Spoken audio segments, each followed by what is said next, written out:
Olá galera, eu aqui do mais um vídeo. E hoje eu vou fazer uns vídeos sobre os 10 personagens mais fortes de Dark Souls, mais ou menos. De toda a franquia, mais ou menos. Do Dark Souls 1 ao Dark Souls 3. Então, vai ter toda a franquia, até o 2, mais ou menos. Vai ser muito da hora. Eu decidi ranquear meio que toda a franquia assim, porque vai ser da hora. E eu quero. E vai ser o top. Vai ser pro Ori, não vai ser pro negócio nada. Ou pro por dificuldade. Então vai ser bem diferente. Então vai ter personagem aí que a galera é bem fraco, mas na hora é muito, muito forte. Então, não vou mentir pra vocês, não. É foda, né? Tem uns personagens devia ser forte, mas é fraco. Então, vamos nessa.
Abrindo em último lugar como um dos personagens mais fracos de Dark Souls, nós temos o Aldion. O Aldion era meio que um antigo irmão do rei Vendrux, do Dark Souls 2. Ele era incrivelmente forte e é bem poderoso. Ele conseguiu reviver até os dragões de Dark Souls. Mas sua batalha não é muito interessante não, porque sua batalha é muito ruim, na moral. Ele é um dos personagens mais interessantes porque ele conseguiu reviver uma raça inteira de dragões e tem um conhecimento impressionante. Ele conhece também o ciclo do fogo e da renascença, mais ou menos, de Dark Souls. Conhecendo todo o ciclo da maldição, mais ou menos, e é muito poderoso. Tanto que ele é muito da hora, e ele aparece geralmente nas fogueiras de Dark Souls. E ele tem bastante poder. Na hora é dito que ele é um antigo feiticeiro muito forte, conseguiu alcançar a imortalidade, conseguiu fazer um bocado de coisa única. E mais ou menos ele tem vários segredos do rei Vendrux, então o Aldion é muito forte, e ele é tipo o braço direito do rei Vendrux, assim, na questão política mais ou menos, e magia. E o Aldion é considerado um gênio, coisas assim, então é muito poderoso. Abrindo como número 9, nós temos ele, Aldian, ou Aldian, mais ou menos, conhecido também como Devorador de Deuses. Ele é conhecido por devorar deuses, mais ou menos, e ele literalmente devora deuses, literalmente. Ele é uma massa escura, mais ou menos, que se aproxima da escuridão, e usa o corpo do Gwynwyn de Dark Souls 1, mais ou menos. Sim, é bizarro. Ele é meio que uma criatura que se alimenta, então o corpo dele não é aquele corpo ali, ó, é aquela pedra. E tem uma das melhores lutas, na moral, a luta dele é muito da hora em Dark Souls 3, eu admito isso. Ele é muito poderoso, é dito que ele era um devorador e devorou vários deuses ao longo do tempo. Então, o cara ganhar um título de devorador de deuses e ter o meio que o mesmo. E ele usa uma escuridão mais diferente, como se fosse um poder mais da profundeza da escuridão de Dark Souls, mais ou menos. Uma escuridão que nem os humanos alcançam, mais ou menos, é dito na lore de Dark Souls. Então, essa nova escuridão do Dark Souls 3 é muito da hora e muito forte. E o Aldian tá com isso é muito, muito da hora. Abrindo como top 9, nós temos ela, Barrow of Chaos, mais ou menos, ou Bruxa de Aizalith, mais ou menos. O que a gente pode citar, ela é um dos personagens interessantes.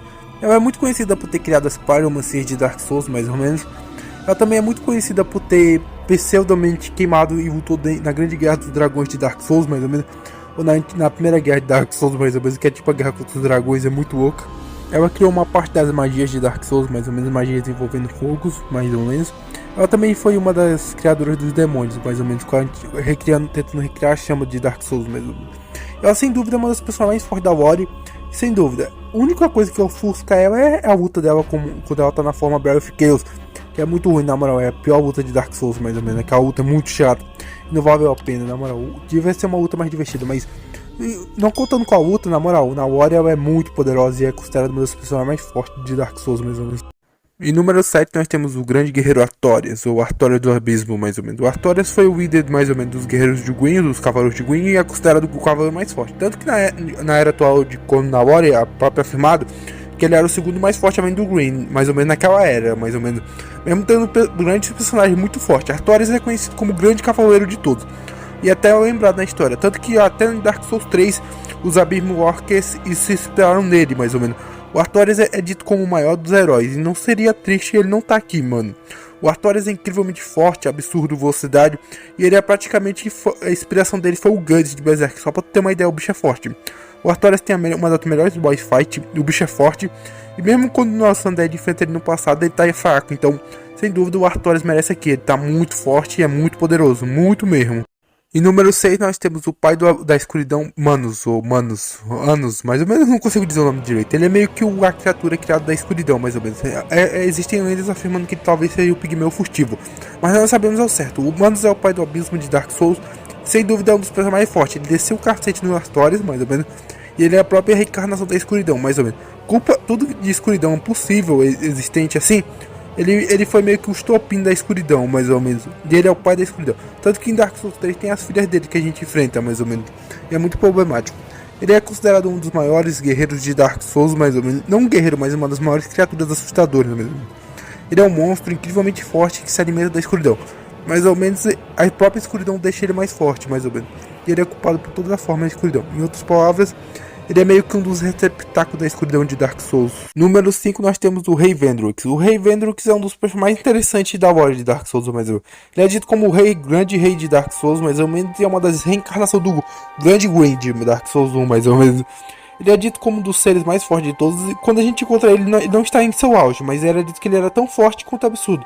Ele descobriu como resolver meio que a pseudo-cura dos Undeads, mais ou menos como quebrar a maldição dos Undeads. Então, só por estar nisso ele já tá incrível, mas ele é bem absurdo. Ele conseguiu conquistar o reino, declarou guerra contra os gigantes e era incrivelmente forte, na moral. É dito que ele, na hora, tanto que quando a gente vai estar ele em Dark Souls 3, em Dark Souls 2, quer dizer, ele meio que não sofre quase dano algum, velho. Esse cara é muito forte, na moral. E ele é dito como o rei mais forte. Se nós não tivéssemos encontrado, ele é tipo o Gwyn, mais ou menos, de Dark Souls. Como número 4 nós temos o Gale. O Gale está vivo desde a primeira era de Dark Souls, mais ou menos. Ele é muito antigo, na moral. Ele está vivo desde a Guerra dos Dragões, mais ou menos, só pra ter uma ideia. Mas ele não ganhou o reconhecimento do Cavaleiro Gwyn, mais ou menos. Ele poderia ter sido um cavaleiro tão grande quanto o Artorias, mas ele mais ou menos foi um dos cavaleiros ocultados por o Gwyn, mais ou menos. Ele é dito como um dos maiores cavaleiros e está vivo todos esses anos, desde Dark Souls 1 a Dark Souls 3, mais ou menos. É bizarro. Mais ou menos ele tem um ideal mais nobre de todos, que é criar uma pintura que vai criar um novo mundo. É um ideal tão unido, mas tão nobre ao mesmo tempo. Esse ideal é muito interessante porque meio que ele planeja criar um novo mundo, mas para isso ele precisa de sangue, mais ou menos. E ele meio que no meio do caminho se corrompe matando os pigmeus, mais ou menos. E no final de Dark Souls, mais ou menos, na DLC de Dark Souls 3, tu enfrenta ele. E é muito louca a luta dele, é muito foda, na moral. Ele meio que tá fundido com a escuridão, forte, mano. E ele tá muito tunado. Tipo assim, o maluco parece uma bomba, velho. Tão forte que o bicho tá. E é uma luta tão incrível e tão interessante. E você luta meio que no final do mundo, mais ou menos. No final dos tempos, como é mencionado na lore. Abrindo como número 3, nós temos o Rei Gwyn, mais ou menos. Ele liderou meio que as hordas, mais ou menos, de Dark Souls. Lutou na Grande Guerra dos Dragões. Fez todo tipo de coisa, mais ou menos. Tudo que acontece em Dark Souls é mencionado que ele é incrível. Desde Dark Souls 1 a Dark Souls 3, a Dark Souls... Tem menção desse cara em tudo, mais ou menos. Ele é tipo o rei de Dark Souls, o grande rei. Ou o grande rei dos deuses, mais ou menos. É tipo isso. Ele é incrivelmente forte. Ele que criou os raios de Dark Souls, mais ou menos. Ele é poderoso, mas quando a gente enfrenta Dark Souls 1, ele tá fraco, nefado, ele se tornou um Undead. Em resumo, nós enfrentamos ele na forma mais fraca. Mas se eu contar no auge dele, ele merece estar nessa parte da lista, mais ou menos. Ele era bastante forte, muito poderoso. Nós nunca saberemos como era a força total do auge dele. Então por isso eu vou botar aqui, só por especulação. Abrindo como número 2, nós temos o Soaf Cinder, ou Última Fogueira, mais ou menos. Ele é uma fogueira feita meio que corpo de Undeads, mais ou menos, que acenderam a chama, mais ou menos. E é a personificação da própria chama de Dark Souls, então você já sabe que é perigoso. Considerando que ele é a última fogueira, é praticamente o último chefe de Dark Souls 3, mais ou menos. E é sem dúvida um dos mais fortes que eu já vi. Ele meio que tem todos os poderes, todos os Undeads, inclusive de todas as pessoas que já estão ficando na chama, inclusive o poder do Gwyn. Praticamente ele tem toda a força dos maiores Undead de todos os tempos. Por que ele é mais forte que o Gwyn? Porque ele tem a força de todos os Undead dos maiores dos tempos, tipo os Undeads que já acenderam a chama. Então teoricamente ele é um ser feito dos mais fortes para os mais fortes. Em outras palavras, ele é a personificação do próprio poder da chama. Ele próprio está indo pro próprio espaço-tempo e consegue fazer alterações temporais. A luta dele é a mais forte de todas. E ele tem tanto poder que ele tem magia, poder de ataque, habilidade de espada, ele tem tudo, velho. Então, tipo assim, considerar ele o mais fraco que o Gwyn, velho, é tipo isso, velho, porque o cara tem tudo. Todas as habilidades possíveis de um Undead e todas as habilidades possíveis dos próprios Lord. Em outras palavras, ele é a própria personificação de todos os personagens de Dark Souls, de todos os mais fortes de Dark Souls em um só. Só se tá em segundo lugar não é fácil não, porque esse bicho é muito apelão mesmo. E a última luta final é muito épica, na moral, esse cara é muito da hora. Abrindo como primeiro lugar nós temos os Undeads, mas não os Undeads comuns, basicamente. Aqui nós botaremos o último Undead, mais ou menos, o Reacendido, de Dark Souls 1. Basicamente ele é um Undead feito de cinzas, mais ou menos. De cinzas de Undead que não conseguiram acender a chama, mais ou menos, de Dark Souls, mais ou menos. E a própria personificação de uma chama.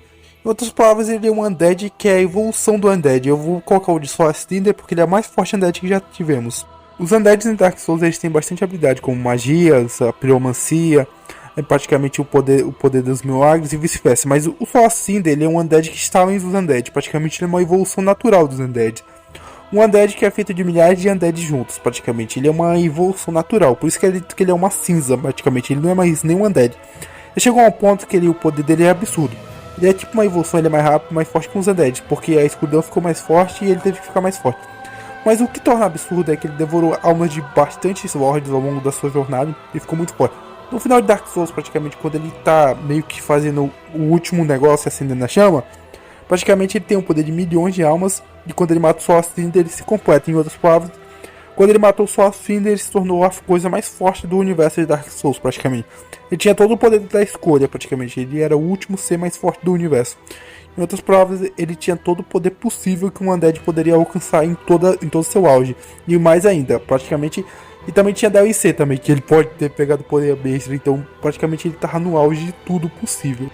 Galera, esse daqui é o final do vídeo. Eu sei que foi um vídeo bem da hora e tivemos bastantes Undeads poderosos. Mas salve aí, galera. E nos vemos em próximo plano. Quem tiver ideia para top 10, escreve aí que eu posso fazer no futuro, mais ou menos.